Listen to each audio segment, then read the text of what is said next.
নারী জাতি সম্মানের জাতি, মায়ের জাতি। সম্মান করবা, বাট বিশ্বাস সব নারীকে করতে গেলে বাস খাবা, আর কিছুই খাবা না। আর একটা কথা মাথায় রাখবা, বেশিরভাগ নারী নষ্ট হয় মায়ের জন্য। মা নষ্ট, মেয়ে নষ্ট। মা ভালো, মেয়ে ভালো। যত মেয়ে নষ্ট হয় দেখবা খবর নিয়ে ওর মাও নষ্টা, মেয়েও হয়েছে নষ্টা, ঠিক কিনা বলো? আর নারীরা মিথ্যা বলতে পারে খুব সাজিয়ে, আমি তোমাকে ছাড়া বাঁচবো না, তোমাকে ছাড়া আমি মরে যাব।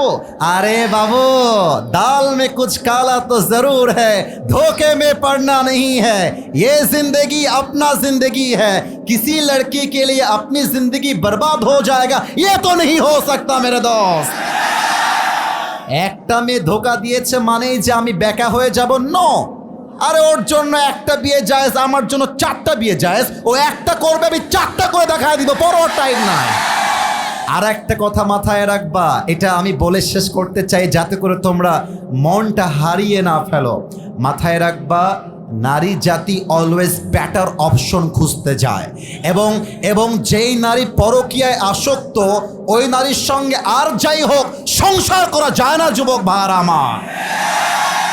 আল্লাহ বলছেন, হে মানুষেরা, তোমরা আল্লাহর ইবাদত করো, যিনি তোমাকেও সৃষ্টি করেছেন, তোমার পূর্বে সবাইকে তিনি সৃষ্টি করেছেন। কেন তোমরা আল্লাহর ইবাদত করবা? লাআল্লাকুম তাত্তাকুন, so you may become righteous person in this world, যাতে করে তোমরা আল্লাহর ভয় অর্জন করতে পারো। এই আয়াতটা নাজিল করেছে একজন, আওয়াজ দিয়ে বলেন সবাই, তিনি কে? আজকের তাফসীর নিয়ে একটা কথা এটা বলবো, আজকের ওয়াজ যে শুনবে শেষ পর্যন্ত, সেই বান্দা আল্লাহর সবচেয়ে কাছের বন্ধু হয়ে যাবে। সুবহানাল্লাহ পড়বেন না আপনারা? আচ্ছা, আমরা সবাই আল্লাহর বন্ধু হতে চাই কি চাই না? চাই কি চাই না? চাই কি চাই না? আচ্ছা, আমার দিকে একবার তাকান তো, এটা আমার মুখে কি? একটু জোরে না বললে বুঝি কেমন? এটার নাম কি? প্রথম কথা মাথায় রাখবেন, আল্লাহর বন্ধু হতে চাইলে আগের নবীর বন্ধু হতে হবে।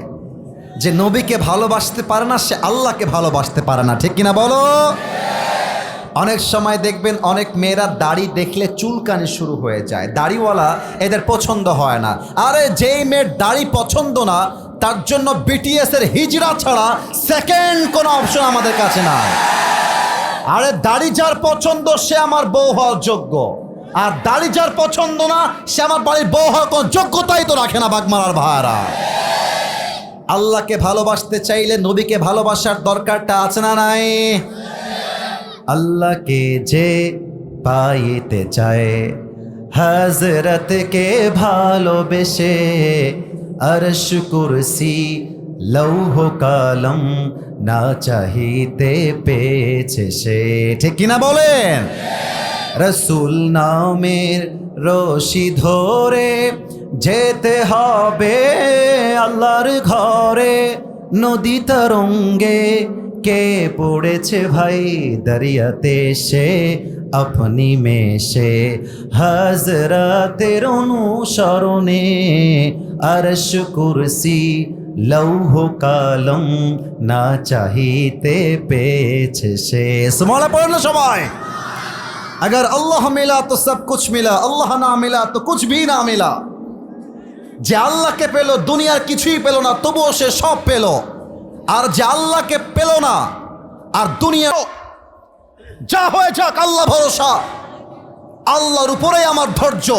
তার সঙ্গে বান্দার সম্পর্ক কেমন হয় আল্লাহ? 3 নাম্বার। 4 নাম্বার, যে গুনাহ করে তার সঙ্গে আল্লাহর সম্পর্ক কেমন? 5 নাম্বার, কিয়ামতের কঠিন দিনে বান্দার সাথে আল্লাহর সম্পর্ক কেমন হবে?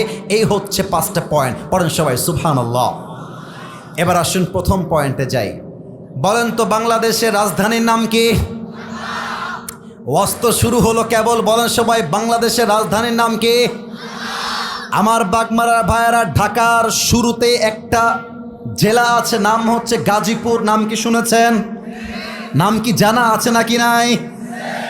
গাজীপুর যখন যাবেন, বাস দিয়ে যাচ্ছেন, দেখবেন ডানে বিশাল বড় বড় গার্মেন্টস, বিশাল বড় বড় ফ্যাক্টরি, কোম্পানি।